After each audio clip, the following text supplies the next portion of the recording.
Sadhguru. I wanted to know that when we are silent, still we feel that mind chattery, which always bothers us, and our thought always shifts back to past and future imaginations, which will not be any of output. How to get rid of it? A whole lot of thought about this thoughtlessness.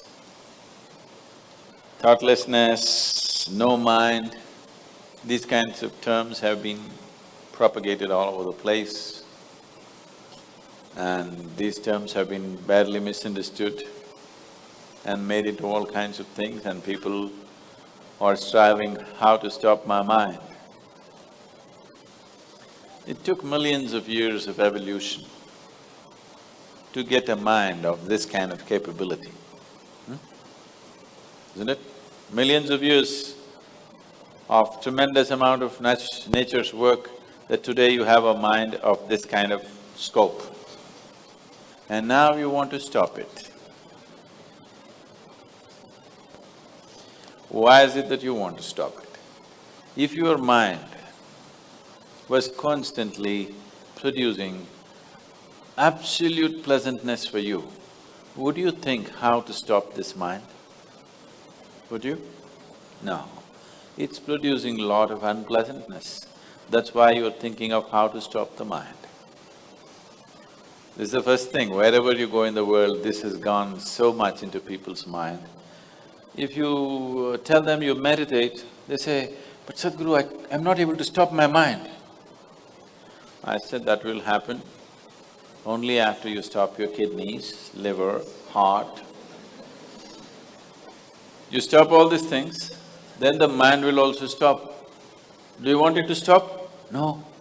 Then why do you want the mind to stop? Why do you have such a horrible prejudice against the mind? You don't mind if your heart is beating, you can meditate. You don't mind if your liver is working, you can meditate. Your kidneys are functioning, you can meditate. If your brain functions, you can't meditate, what is the problem? You seem to have something against intelligence, isn't it? This is the conspiracy of the stupid against human intelligence, that to meditate means your brain must be frozen. No. You don't have to freeze your brain. We were looking at this yesterday itself. We will initiate you into Shambhavi. It's a simple process. There are many ways to do it. This is one simple way. But it's a powerful process. If you sit here, you will see your body is here, your mind is somewhere, who you are is somewhere else. Once there is a space between you and the mind, then what the mind is not doing, what the mind is doing is not even an issue. It is like you're stuck in the traffic jam. You're struggling through the traffic. That's one experience. Suppose you're either standing on Chamundi Hill or you're floating in a hot air balloon and look down at all the traffic. Very peacefully, traffic. Why? To the distance, isn't it? When you're in it, traffic is a different experience. From really high up there, sitting in a hot air balloon, you look down, you can't even hear the sounds. Looks wonderful, traffic, isn't it? Yes or no? Because there's a distance.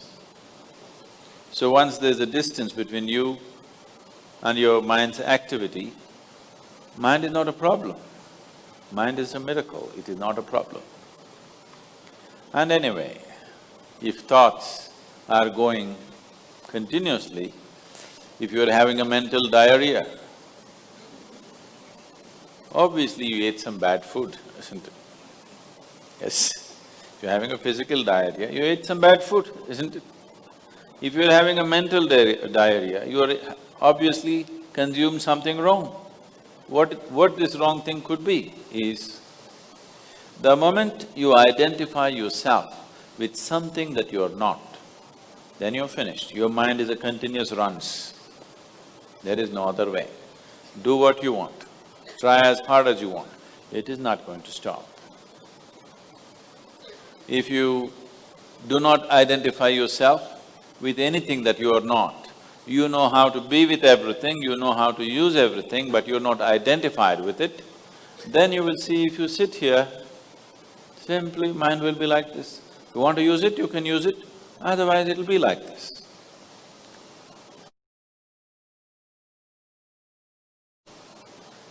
Right now your hands are like this, or you're holding it tied up because it'll go all over, is it?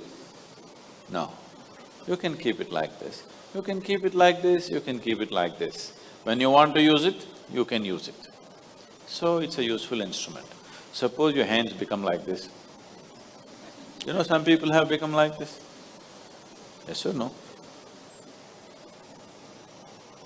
If it becomes like this, you will become ridiculous. If it happens to your mind, also you're equally ridiculous. It is just that you are living in the comfort that nobody else can see it. But people can see it. They watch you closely enough, they can see it, isn't it? And whether they can see it or not, that's not the point. The point is, the most important faculty of your life is out of control. Doesn't matter whether they can see it or not, that's not the issue. The issue is, the most important faculty in your life is out of control, doing its own rubbish all the time, not doing what you want it to do. So, if you have to be freed from this ailment, you should stop eating bad food. Wrong food or bad food means you're identifying yourself with things that you're not. If you sit here, if you're not identified with this and with this, then you will see everything is just fine. Then your mind will do what you want it to do. Otherwise, it will simply hang there, and that's how it should be. Mind should not be telling its own stories all the time. It should tell the story that you want it to tell, isn't it? Otherwise, it's quite a nuisance.